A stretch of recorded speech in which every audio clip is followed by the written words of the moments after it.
Hello and welcome to another episode of Brave UX. I'm Brendan Jarvis, managing founder of The Space in Between, and it's my job to help you to put the pieces of the product puzzle together. I do that by unpacking the stories, learnings, and expert advice of world-class UX design and product management professionals. My guest today is Dr. Stephanie Marsh.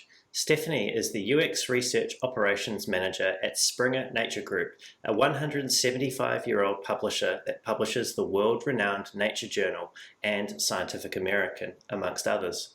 Before joining Springer Nature, Stephanie was the head of user research and analysis at the United Kingdom's Government Digital Service, or GDS, the department of the UK government that's responsible for digital transformation. Stephanie has also held senior positions at the UK Ministry of Defence, where she was the head of digital strategy, and at HSBC Bank in London, where she was the UX manager. She is the author of User Research, a practical guide to designing better products and services, an incredibly useful reference for researchers that covers all of the key research methods and gives expert insight into the nuances, advantages, and disadvantages of each. Published by Kogan Page, the second edition is due out in February 2022. Stephanie holds a PhD in information science from City University, but right now she's holding the virtual line and about to join me for a wide-ranging conversation about all things UX research and research ops. Stephanie, welcome to the show. Thank you. Very happy to be here. Yeah, it's great to have you here. And it was fascinating looking at your background as part of preparation for this conversation. As any good researcher would do, you want to come into these things well informed. And I discovered that you came to UX via science, and I mean by that, like actual science. Your PhD was about using HCI techniques and geo-visualization. I'm not even going to pretend to know what that is. So tell us, what was that about, and how did it lead to you becoming a UXer? So, yeah, my PhD is actually where I taught myself to do user research. HCI being human-computer interaction, which is sort of what collectively UX was in the olden days. So I finished my PhD in 2007, so it is quite old now. So yeah, I was essentially looking at how highly interactive tools that were for visualizing geographic information could be used in education and learning, and sort of understanding what usability or user research methods could use to evaluate them. And actually looking at, user research was fairly young still in that academic field when I was there, and looking at what techniques would be previously used and why they weren't getting the results they expected. And it may sound obvious now, but kind of like using your target users is obviously essential, but often they was using like master students as proxies for professors or something like that, and just understanding sort of what the right thing to do was at what time depending on the context. So I feel like I've come full circle, kind of being research operations and supporting people doing research. That's a lot of what I talk about. And it's like, what's the right method? What questions are we answering? Sort of what's the context? So, yeah. Yeah, and we'll definitely come to your move into research operations. I really want to explore that with you. I was fascinated to understand with your post-PhD move, instead of staying in academia, you moved into the, I think it was the private sector, at least initially, into consulting. There's a number of PhD or academic researchers that have contacted me recently asking about, how do they best make the move into, private or even public sector user research. You seem to do that quite early on. What was the decision that you made to leave academia and go into the private sector? What was that about? The honest answer was there were no academic jobs that I wanted to do. And at the beginning, I was like doing a lot of job interviews while I was writing up my PhD, because obviously kind of literally the only thing is you're doing, so you can do other things. And they were just like, yeah, it's great, you can have a PhD, but you don't have any experience. I was like, yeah, I heard that a lot. So I went and did an internship essentially, and Hmm. I worked for about 9 months at lastminute.com, which was like a travel booking site, an experience booking site. And essentially did like 2 days a week for 9 months to get that Hmm. commercial experience. And it was a combination in the end of having the PhD and that experience that someone at the HSBC basically gave me a chance and said, okay, Mm. yeah, yeah. I think it was that combination of like that in-depth knowledge, but Mm. knowing that I'd been able to apply what I've been doing in a business was kind of what pushed it over the edge. Mm. So yeah, Yeah, maybe not what the university might have sold you on at the end was the reality of the requirement that a lot of companies have of actual real world experience, which is always a bit of a chicken or the egg kind of mm, situation for people, I feel. yeah, and it's partly just finding people who are willing to take a chance. I think sometimes, Mm. but yeah, I definitely Mm. recommend. I mean, I get people contacting me in LinkedIn, for example, saying, "I'm working in this field. How do I make the move into UX? And Mm. should I take a master's?" And there are some great courses out there, but it's still a young enough field. It's like not a requirement to have a um, formal education. And I usually recommend doing some kind of internship or like finding a small local charity that probably has a website, but they probably don't have a digital team or a UX person, and just saying, can I help you? And just like getting a hands-on experience to see if it's Mm. for you, and like having that on your CV, I think often helps. Mm. Yeah, I think that's a really important point that it is still quite a young field. And it's interesting talking to people in product management as well. Like everybody comes from such a wide and varied background, and that's definitely the case in UX Yeah, too. definitely. So if we fast forward a decade or so after you finished your PhD, you wrote a book called User Research, A Practical Guide to Designing Better Products and Services, and that came out in 2018. How did that opportunity come about? It was a colleague at the Ministry of Defence was writing a book for Coogan Page as well, and on an entirely different subject, and just suggested I talk to them because it could be it was like they didn't have any books on user research. I'm still the only. It's Mm-hmm. a business books publisher essentially. So Mm. I'm still. They have a lot of market research books, but I'm the only user research. So I did a proposal, and they liked it. They saw a gap in the market, so I was very happy to do that. Very cathartic experience, sort of writing. Well, Mm. I loved it. It's not an easy thing to do, but just like being able to all these things you've got in your head and putting them on the page is really great experience.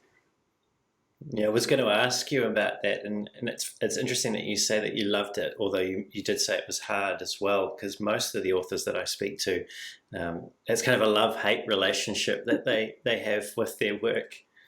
Yeah, very much. Yeah. Oh, But you obviously loved it enough that you were going to write a second edition, which I understand is, per your recent blog post, is coming soon. yeah. Yes, I'm working on that now. It's interesting, yeah, because I've thought about it, and I was hoping at some point I'd get a chance to do it, because you never stop learning. So there's things that I've learned since it was published. Like, oh, I wish the book included this, and it's great to get an opportunity to do that. And I've always sort of having a new perspective of what could be useful to people. And what is coming in that second edition? So obviously, research operations has exploded since I published it. I mean, super young field. So I'm going to put some stuff about basically setting up for success, assuming that it isn't. Not everyone's got a super mature research operations practice in our organisation. Mm-hmm. So what other sort of foundational things you can do that are going to help you in the future if you keep doing research just to make it easier and sort of ease the burden of the admin of user research. And obviously GDPR is also much more prevalent now, so go much more into depth about data protection and legal and ethical side of things. And originally in the book, I did a little bit on analysis, but I've realised over the last few years just analysis is, it's a real skill. I mean, the whole of research, each phase is a skill, but I've seen time and time again, research, the analysis side of it is what people can struggle with the most, and it takes time to build up those skills. So going in depth on how to do robust analysis as well. Yeah, those are some really important topics, particularly the analysis part. When I was reading through your blog and how you were articulating that, it really hit home for me. It is often not necessarily undervalued, but maybe overlooked when compared to the actual data gathering or collection type methods that we tend to focus on. Yes, yeah, it's like that's the visible part of research, and sort of analysis is almost the invisible bit that happens in the black box of magic. Yeah. Yeah, I've actually got some analysis to do after we conclude our conversation today, and I have to say I actually prefer the collection over the analysis, but it's part of the job, isn't it? Yeah. I also was reading in one of your recent blog posts a post that mentioned that at GDS, which you recently left, I think at the end of 2019 to join Springer Nature, that at the time you left, you mentioned that there were service design, graphic design, interaction design, content design, and technical writing heads at the GDS, all separate from one another. Earlier on, you mentioned to me that the field is quite young. Is this sort of, I suppose, lack of rationalization in terms of how we structure the UX or UX research parts of the organization symptomatic of that youngness of our field, or is this just bureaucracy that's gone mad in the case of public institutions? I think it's a conversation that's going on everywhere in terms of how do we best structure ourselves to be effective. And I think not just in government, but I've seen like in terms of what I've experienced and, talking to fellow practitioners, because of the youngness of the field, it feels like we're still subservient to more established, disciplines. And I think there's also something in the fact that if you're not familiar with user research, you often hear like, oh, it's talking to people. We can all talk to people. Whereas, and I think it's the same for content design. It's like, oh, we can all write, not realizing the skills that go in it. But something like being a developer and coding, we know that, not everybody can code. So there's a power in that I think UCD people don't necessarily feel they have, because there's something not quite as tangible is not the right word, but it's just not so obvious what those hardcore skills are, even though they are there, they very much exist. But because it looks like, oh, it's talking to people, or it's just writing, there's slight value, so you don't necessarily get people at the really senior level representing UCD, for example. So it's often they're more at the top, they're more kind of tech-oriented or product-oriented people, and we don't get the same level of seniority yet. I think it's moving. I think there are organisations that are starting to get those people, that they have equal footing with the others. Yeah, but I think it's just slow progress. Does that make sense? Yeah, it does make sense. And we were speaking via email before this conversation, and we were talking about the topic of bullying in the workplace. And you mentioned to me in there that it's sometimes, I think the way you framed it was that user researchers can be perceived as being a bit of a thorn in the side of other SMEs or other people that we're working with. You've also openly written about aspects of your own experience with being bullied in the workplace, Mm. and this is such an important topic to speak about.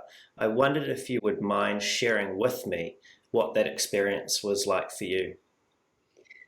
Yeah, I think, yeah, the thorn in the side is an interesting one because particularly if you're in an agile environment, you're working at pace and you've got pressure, you've got deadlines. A researcher saying, hold on, we need to, are we building the right thing? We need to check that this works with the users. And, unfortunately, it's certain kinds of research aren't easy to do within one sprint. And I think, yeah, Mm. can often be seen as a bottleneck or a barrier to delivering something.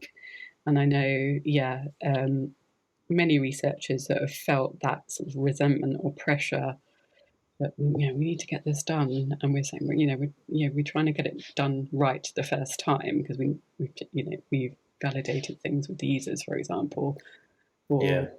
we're not building things just on assumptions, and that can be a tricky balance, I think, to negotiate. It's all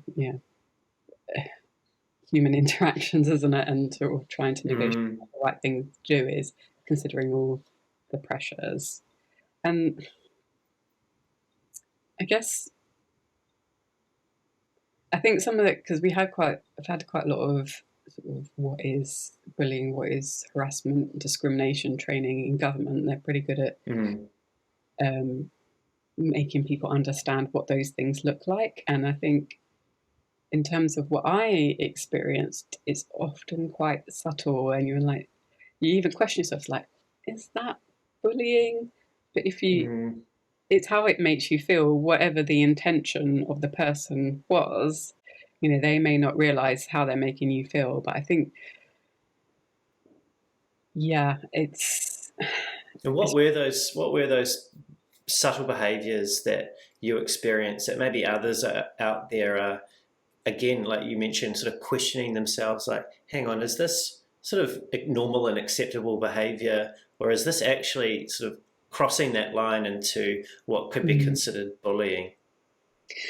yeah. So I think, like most recently, a few years ago now, it was sort of having my work consistently blocked and like Mm-hmm. being told, like, oh, user research, it's not real data and stuff like that. And it's one thing when that's said to your face, but it's another thing when you're trying to work in a team and that's being said in front of your team, and that's like constantly undermining Mm. um, like the value they see I'm giving, or sort of the any authority that I might have in the team, and then that sort of starts eroding trust and stuff like that. So yeah, it's kind of those things, and I've seen it quite a lot in toxic masculine environments. It's like, oh, you just don't get my sense of humor. It's like Mm. you can't hide behind that as an excuse. This behaviour is not appropriate. You're Mm. undermining me with my position in the team.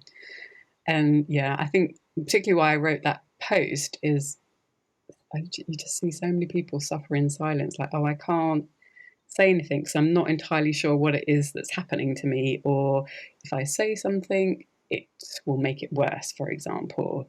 And yeah, as when I was Mm. the head of user research analysis, obviously there's a lot of HR involved in that and supporting people who felt bullied. And there is rightly a lot of process in place so that people aren't wrongly accused and it can be properly investigated. So it can take a long time. So there can Mm. be a perception of if I say something, nothing will happen, it'll just make my life worse. And I think Mm. it is a scary thing to say, you know, something's happening and I don't think it's appropriate and I want help to, Mm. change the situation. It's not an easy thing to do.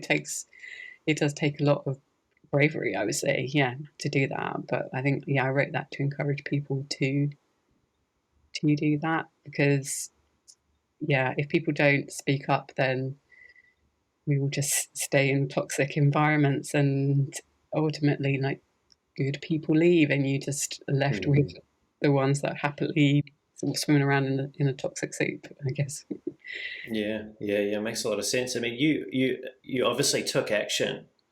What was the impact or that moment where you realised that this behaviour wasn't okay, and what did you actually do about it to address it? I spoke to, I think I realised that it was just like an accumulation. This keeps happening. This isn't Mm, about banter or humour. This is like systematic undermining of me. And I spoke to my mm. manager, and they said, if you feel comfortable, then talk to the person directly because they may not just realise. So I did that, and it didn't do anything. And I Well, think that's brave. Doing that's brave, right? Like actually that going was, to the person that has been yeah, systematically undermining you and addressing it with them. yeah, and I mean, really brave. it's certainly not for everyone. And certainly as a manager myself, I would also, when people are having tension with a colleague, say, feel comfortable, talk to them. If not, I can be with you there and talk to, why you talk to them, or I can talk to them on your behalf. And it's just, yeah, there's a different path for everyone and what they feel comfortable with. And I think I personally felt comfortable enough in that because I felt it was very much directed towards sort of my job. And although I would say the person, without really knowing, was much harsher on women than men, it wasn't about me as a person. I think if I had been experiencing like real misogyny, or like Mm. if it was about sexual orientation or anything like that, I think I probably wouldn't have felt so comfortable. But because it was literally, I'm a user researcher, and that was sort of another. It felt like it was a doable thing for me to confront them. Yeah, So it sounds like you weighed up how safe you felt in that situation, yeah, and you felt exactly. safe Yeah, enough to address it. How did yeah. the person respond when you raised this with them? It was very much, oh, you just don't understand my sense of humour. Mm. Even though I like uh, the shy introvert I am, I felt very, thought very carefully about what I was going to say before I said it, and like had concrete examples. Um, but yeah, everything was dismissed. So I went back to my Mm. manager, went to their manager, and it was in the end, wasn't able to get anything done formally. But what I realised, and the benefit of being people who study other people, you kind of can see how others work and what will influence them and what won't. So I realised we weren't going, we weren't going to be friends, or Hmm. but we needed to be functioning work colleagues. And essentially, I just created a strategy of when I knew I needed to get something done, for example, evidence used to do a thing, I would share it with the people that he respected and was influenced by, and then got them to influence him to then do the work. So, obviously, I would much preferred it if we could have worked together to use the evidence Mm. to do the thing, but that wasn't going to happen. So I had to find other ways. It's not really like solving the bullying, but Mm. in the end, it was sort of how can, I get the work done. It's very pragmatic, and it's great to hear that you were able to take power back into the way that you were interacting with that person. It's just a shame that it wasn't perhaps better orchestrated by the organisation to enable that to be a more sort of usual type of relationship. Mm-hmm. If someone is listening to this episode and is being bullied or suspects that they might be, what would you recommend to them that they do? If some interaction you're having is making you feel bad in some way, then I would say yes, you're probably being bullied, and just go with that instinct and find someone at work, hopefully at work, that you feel comfortable talking to, that you feel safe talking to. And depending on, obviously startups is very different to a government department, but like if you have a structure where you have someone in HR or, someone who deals with that kind of thing, they're very much there to listen to you and to support to you. So yeah, I would say find someone to talk to, or talk to friends first, and and just sort of sound out a strategy that you're comfortable with. But yeah, I would say just try not to suffer in silence. Find a way to talk to someone and try and get something done about it, because often you're not the only one. They're probably bullying other people, not just you as well. So there's just many people suffering in the end. I was talking with a leader in product management last week, a gentleman by the name of Marty Kagan, and we were talking about this topic of toxic behaviour and toxic individuals. And basically the outcome from that conversation was that there should really be a zero tolerance for those type of individuals, because they, as the old sort of analogy goes, one bad apple will spoil the entire barrel. It's so true. And he actually referenced the New Zealand All Blacks as a example of that. They have a no arseholes rule in the team, and it applies to coaching as well. And that's one of the reasons, he believes anyway, why they've been so successful on the sporting field. So yes, talk to someone, don't suffer in silence. It's a really important point. And thank you, Stephanie, for sharing that with us today. That's okay. Before we get into some practical UX research topics, I'm really curious about why you made the move from research into research ops. From my many years of experience as a user researcher, it just made so much sense what was being talked about and developed. And I could see, as a head of a community of about 35 people, that it was so, we didn't have that, and could just see the impact it was having to not have that infrastructure in place. And unfortunately, at the time, GDS, the way budgets were structured or siloed, shall I say, just wasn't able to get budget to invest in it. So we started doing as much as we could in a structured, constructive way as a community to do it for ourselves. And that was great for many reasons, but it's very much dependent on what people's workloads are like. So if you're very busy, then obviously you're going to focus on the day job and not the side projects.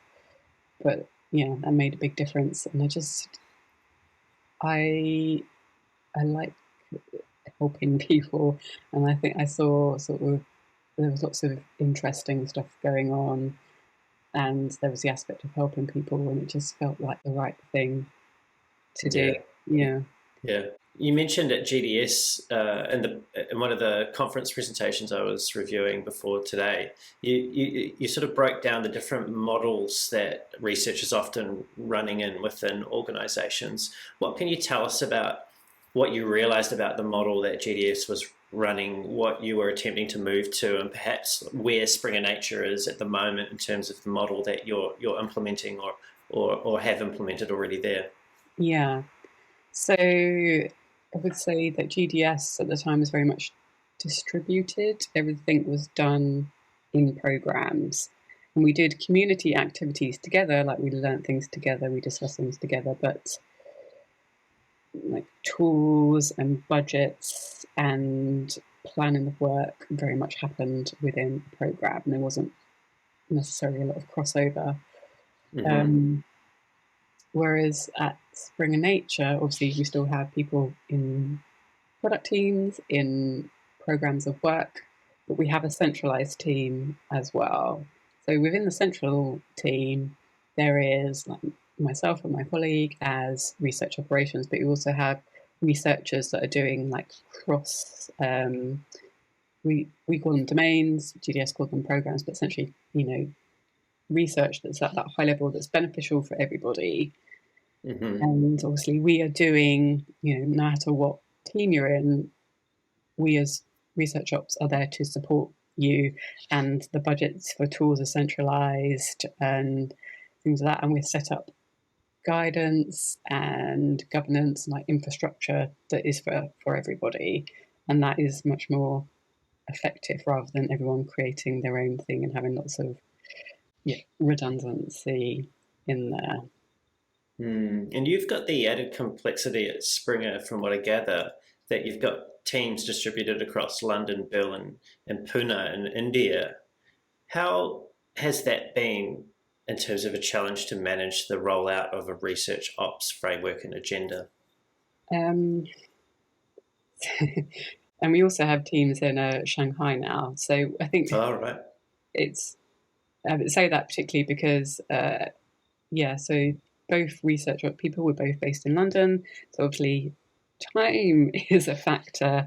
So in Pune, they're like 4 hours ahead. So it's not too bad. But our colleague in Shanghai, they're 8 hours ahead. So, we're starting our day, they're finishing theirs. So, there's a lot of scheduling that has to be quite creative sometimes, or doing things multiple times with multiple time zones just to make sure everybody's included, or finding ways to do things asynchronously.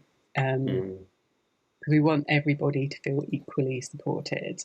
And not to think like, oh, because they're in the UK, they're going to support UK people more. We want everybody to be equal. I wouldn't say it's a challenge, but it's extremely interesting to learn about different cultures and what's appropriate in different cultures in terms of how we sort of interact with our users, who are the UXers, the researchers, but also sort of when doing international research, because most of our research is international, how different cultures react to being a participant, or the way we ask questions and things like that. That's a very interesting thing to consider as well. So your researchers you're supporting in outside of the UK, are they largely researchers from other cultures? Yes, yeah. So what does that learning loop look like between what they understand about the local context and what you need to understand about that in order to enable the research ops to support them in the way that's going to be effective for them? So particularly for us, we invite feedback on a very regular basis. We're always saying to people, if you don't tell us when, we don't know if we're doing something wrong or if we're not supporting you in some way. So it's just being very open to conversation and constructive feedback, but also, as a department, just giving space to talk about those things and sort of acknowledging and appreciating people's expertise. We've been doing a lot of research in China and learning the different cultural things and like how to talk to people. And most Chinese people don't like small talk, so there's not necessarily a preamble at the beginning of a session, and just understanding those things so you can slightly adjust your approach has been really useful. And our intention is to sort of document some of these things so that any new researcher coming along can like go read up before they do their first session, for example.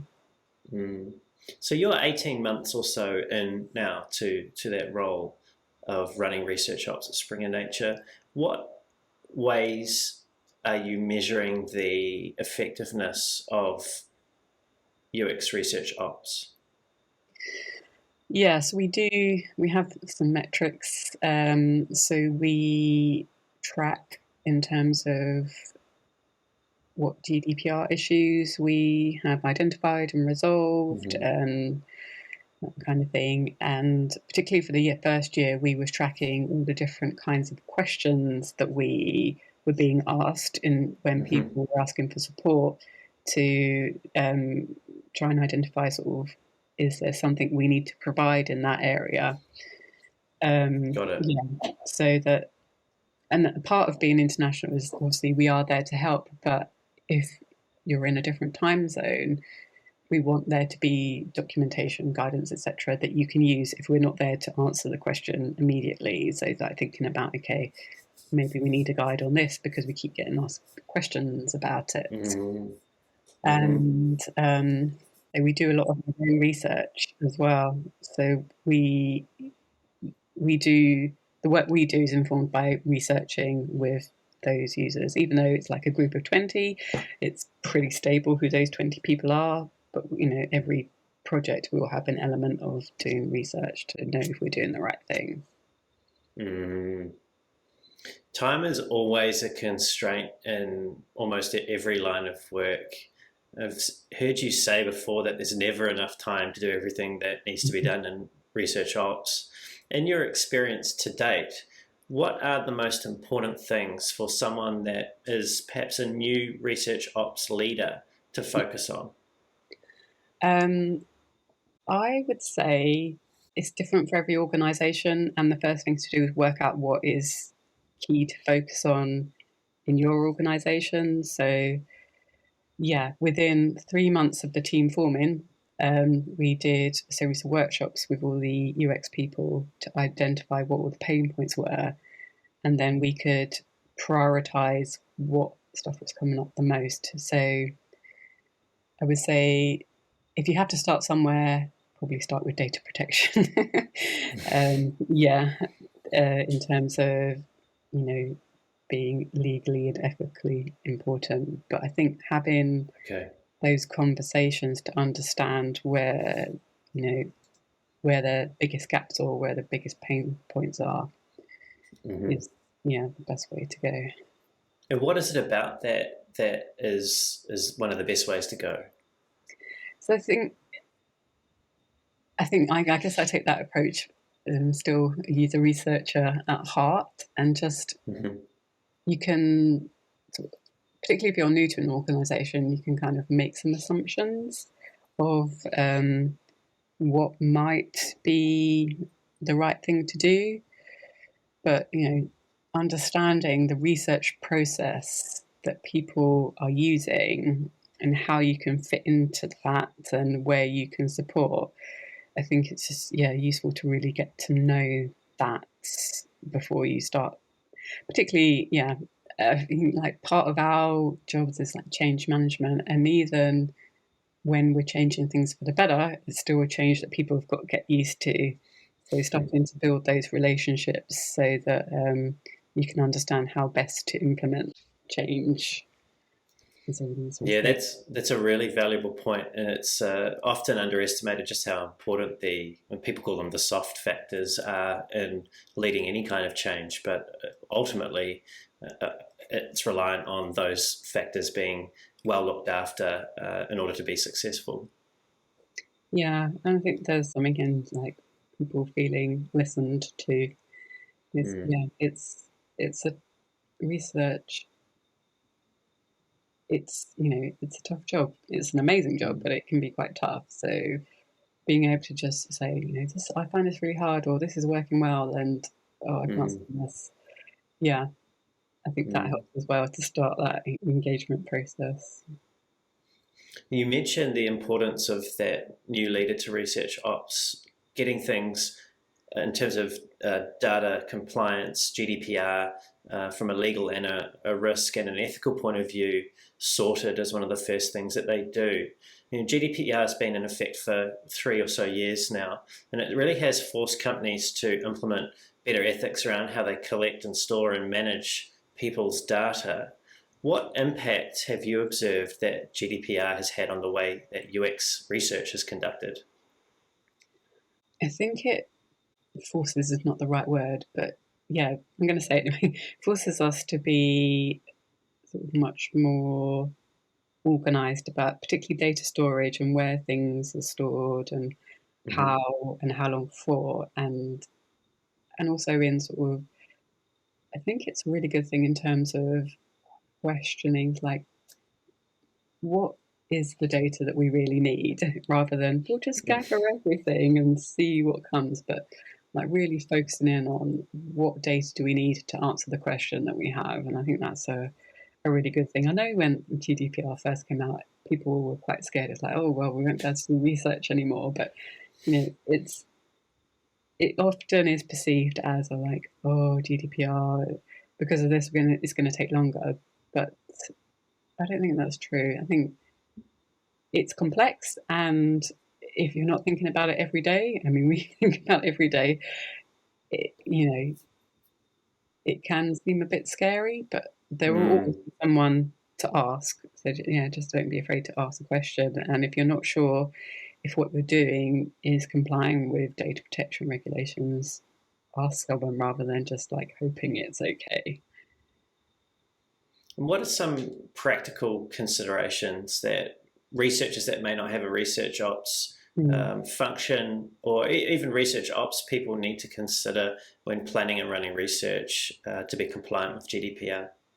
So I think informed consent is one of the key things, and having a consent form that is signed off by data protection, signed off by legal, everyone's happy, so that it covers you, but also it protects the participants as well. And they're very clear on what data we're gathering and how we're going to use it and all that kind of thing. I think that's really key. And if you can make it accessible, then even better as well. So anybody can understand it, anybody can read it. I think that's a really important thing.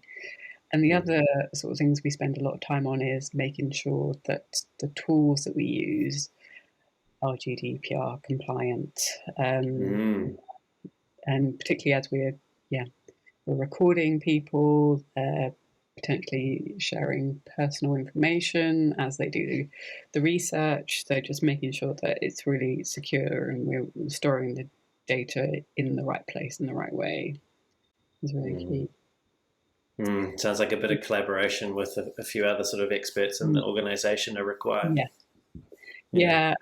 I think particularly for us is also, like, obviously being a big organisation, there's lots of teams that have customer contacts, and working with them to work out what is the data compliant way to potentially tap into their lists of people. Can we do that? Can't we? Sort of understanding what people have signed up to. I think there's a lot of collaborating with other people to make sure that it works. Luckily, that's one of the strong points of researchers generally. So we're talking about data collection there. It would be remiss of us not to have a conversation about quantitative and qualitative data. And there's often a bit of tension between the worlds of those that favour quantitative UX research over qualitative UX research. People seem to be geared one way or another. There are the odd ones out there that sort of get both of those worlds, but generally I find that they're divided into two camps. What has been your experience? And if that's been a similar experience, why do you think that is? I think it's partly it's two different skill sets. And you're usually sort of stronger on one than the other. Usually a qualitative researcher or a quantitative. But in terms of I guess your stakeholders, it's often they want to see the numbers. I can understand. Been talking about it a lot recently in terms of, again, we're always asking, what method do we need to answer this question, or what method, what data is going to speak to the stakeholders, and it's often combining the two, so you get the why with the qualitative, and then you get the scale with the quantitative. About it in meetings today, and just talking about framing it in sort of each method has its own, what it's really good at and what its limitations are. So if you're combining different methods of quantitative and qualitative, you're reducing potential for error, you're reducing potential for bias and potential for, and those limitations, if they complement each other. And I think reducing risk is ultimately what we're here to do. So I mean, I find myself recommending a lot do both if you can, but also acknowledging that it is a different skill set. So if you're a qualitative researcher, you might need some more support on the quantitative side, because statistical significance can be a scary thing if you're not familiar with it. And just sort of appreciating that it may take more effort and more time to do both types of research well if you're more versed in one than the other. Mm. It's also perception. Again, it's like, we want numbers, but it's also the perception that quant is quicker and cheaper, and but I always try to go back to what question are we trying to answer, and what method is going to get us the best answer that we can. I mean, can't always use exactly the ideal combination of methods that we'd want to use. There's always time pressure and budget pressure, etc. But what is going to be good enough? Yeah. Mm. I really like the way that you came back to what is the research question? What are we really trying to learn? And then letting that guide what the method might be, rather than defaulting to what you might be most comfortable with, having bend one way or another. I think that's a really valuable piece of insight there. I watched your talk at UX Istanbul in 2020, and you spoke about combining qualitative and quantitative data and decision making, like we've just talked about here, as a way of triangulating or confirming your hypothesis about a research issue. You said it was important in that talk to take some time to assess the data that you already have. Why is it important to take that breath and do that before you run into data collection? You may already have the data that you're looking for. Particularly big organisations, someone might be collecting that data and you don't know about it. So it's partly, we might not need to spend this money to collect this data because we've already got it.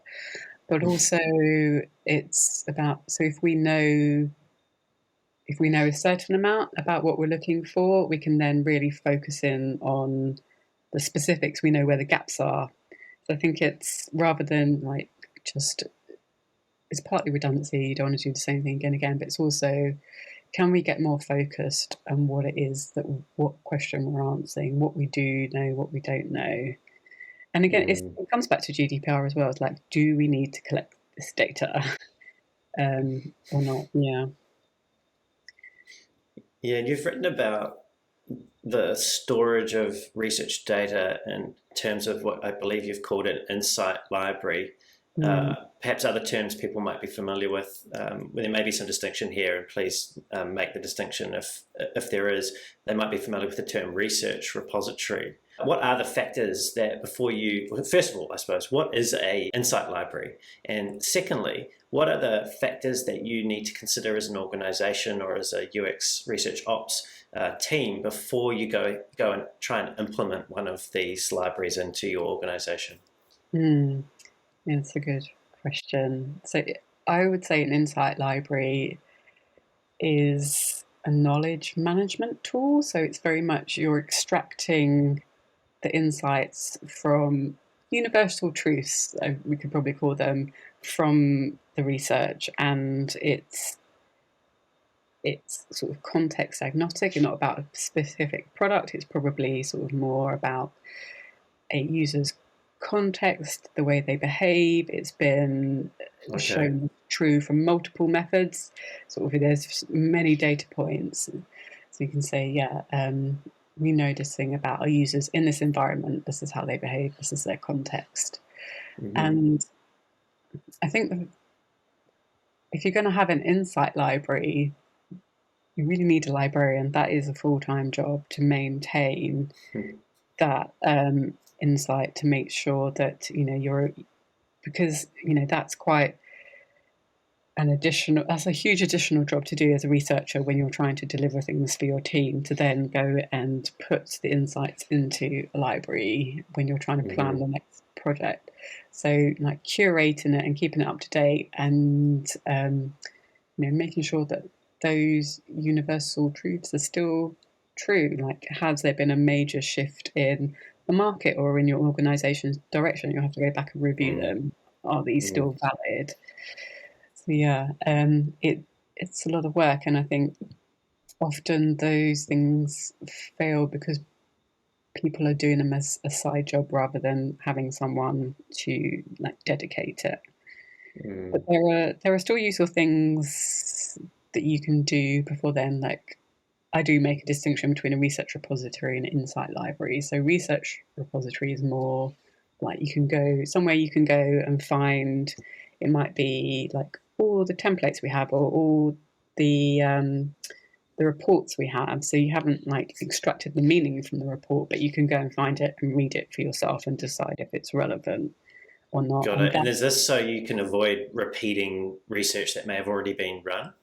yeah, yeah, Yeah, okay. exactly. Yeah, so you can avoid that redundancy, or it may be, it's still a lot about making sort of connections. So I read this Mm, report that my colleague did. I can then go and talk to them about it and maybe mm. get some inspiration for what I'm doing. Yeah. Yeah, it makes a lot of sense. This is actually quite a good point, I feel, to segue into some practical scenario based questions. Are you ready for some of those? Yes. Okay, here's the first one. Your team recently ran a study only to find out that almost the same study had been run by another team a few months before. This frustrated you and you want to avoid it in the future. Where do you start? So, good question.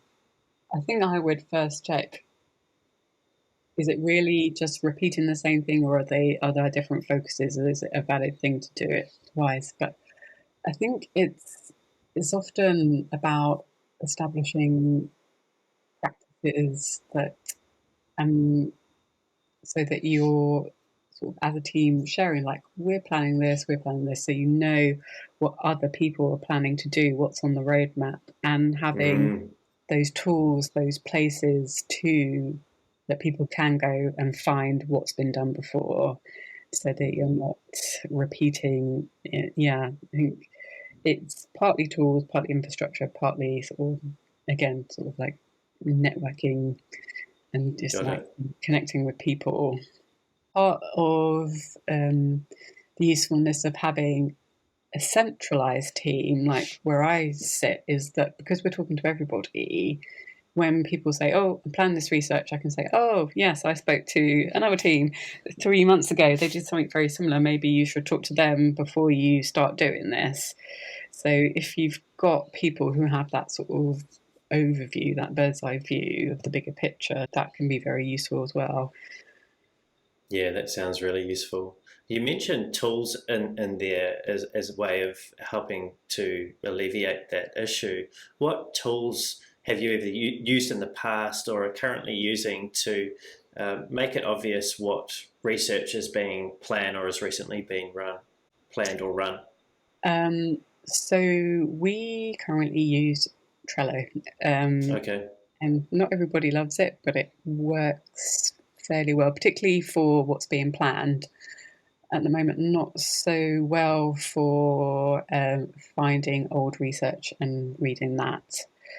got it. Um, yeah, I've been thinking a lot about this because we're going to be working on it this year. And it's sometimes you need to start way before the tour and think about, do we have good naming conventions so that you can search? Because we also have a lot of our stuff on Google Drive. So can you search Google Drive and find a report because it's got a sensible name that I can understand, and Hmm. those sorts of things. Are they all stored in the right place, so I know I can go and look in this place and I'll find what I'm looking for. And so part of it is, yeah, governance, and part of it is tools. Got it. That's really practical, really helpful advice. Are you ready for another one? Yeah. Okay, here we go. You're a junior researcher and you've been given the opportunity to present the findings and recommendations of your team's recent study to a group of senior stakeholders. How do you present these effectively? I would say practice first. Talk Hmm. to, yeah, if you're working with a more senior person, talk to them about it, get an understanding of what the priorities of the stakeholders are. Is there, what do we lead with essentially? Mm. If they're going to take away one message, what do we want it to be? And sort of front load your presentation. But yeah, I That's think good it's advice right there, everybody. Do your yeah. research on your stakeholders. um, yeah, I think it's knowing what's important to them, so you can talk to them about that first. And I mean, particularly for me, when I was more junior, being able to practice before going into very senior space, it really helps as well. And then you can sort of like hone and refine the way, yeah, you're telling the story. Got it. Yeah, really good. Really good. One more? Yep. Okay. This one is you've taken on the challenge of establishing research operations at your company. How do you decide what to focus your limited time and resources on? So I would look at what's already been done, Hmm. um, and yeah, what is it that absolutely has to be done? Like we're talking about data protection, so like make sure things are secure and legal and protected first. Um, I would say from what I know of research, participant recruitment is quite a good place to start. Particularly if you haven't got someone that's doing the recruitment for everybody, Mm. it's quite a difficult and labour intensive part of the research process. So there is probably things you can do to support them there, and it will make the people you're supporting very happy. I'm yet to find anybody that loves doing the recruitment part of Mm. UX research, but I'm sure there's someone out there somewhere. Somewhere, yeah. Yeah. So yeah, us as a team of two, we provide support for recruitment, but we don't do the recruitment ourselves. And yeah, they wish Mm. we would. Mm. So why is research ops so important? I think it enables high quality research, impactful research to be done. Yeah, and I think it's for the researcher, it's taking some of the burden away. So, like when Mm. they are under pressure and they're trying to plan and do a project, they don't have to think about um, like we have templates for their interview guide, for their plan, for their report. So they Mm. don't have to think about those other things. They can really focus on doing the right research and doing a good thing. Mm. And yeah, I just think it helps with consistency as well as quality. And just, I think it's a key part of a maturing research practice to have that support in place. Yeah. Mm. Yeah, yeah. If anyone listening to this has ever worked in an organisation where research ops is in place, they will agree with what you've said. It makes a huge difference. It takes a lot of load off of the researchers and enables them, like you've said, to just focus on doing the research that they already do well even better. Yeah, exactly. Yeah, that's a great way to put it. How do you feel about playing a quick game? Okay. Nothing to worry about, I promise. It's a really easy one. It's called What's the First Thing That Comes to Mind? Okay. So, what I have is I've got three in this case, three words or phrases. I'm going to say one of them at a time, and Hmm. then you just let me know what comes to mind. Okay. Are you ready? Yeah. Okay. The first one is research ops. Love it. I love that. The second one is GDPR. um, Essential. Yeah. And the final one is writing. harder than you think. Yes, I've triangulated that data with many an author, and I would agree that it's the conclusion that most people draw. So, Stephanie, thinking about UX research, and that I'm imagining encompasses, in this case, research ops, where it's at now, what's your greatest hope for where the profession might go over the coming years? I think it goes back to what we was talking about earlier in terms of getting that representation at the really senior levels. So that I think that would really help to really integrate it into the culture of an organization than just like everyday practice. I think that would help. Yeah, it's Yeah. really a combination of sort of marrying sort of like culture and skill together to have really impactful research. It's a great thought to finish on. Stephanie, it's been a really interesting and insightful conversation today.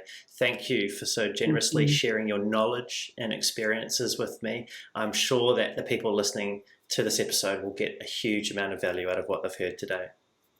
Yeah, great, thank you. I hope it is helpful. Yeah.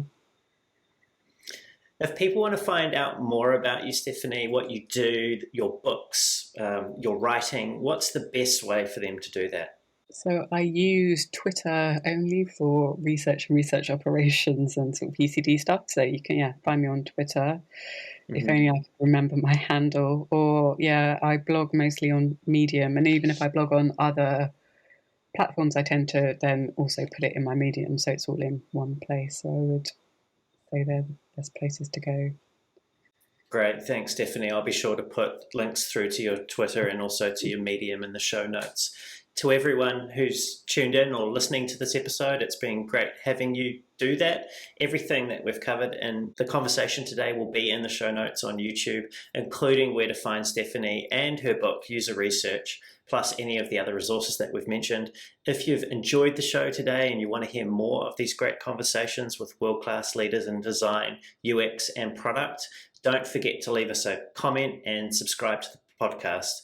And until next time, keep being brave.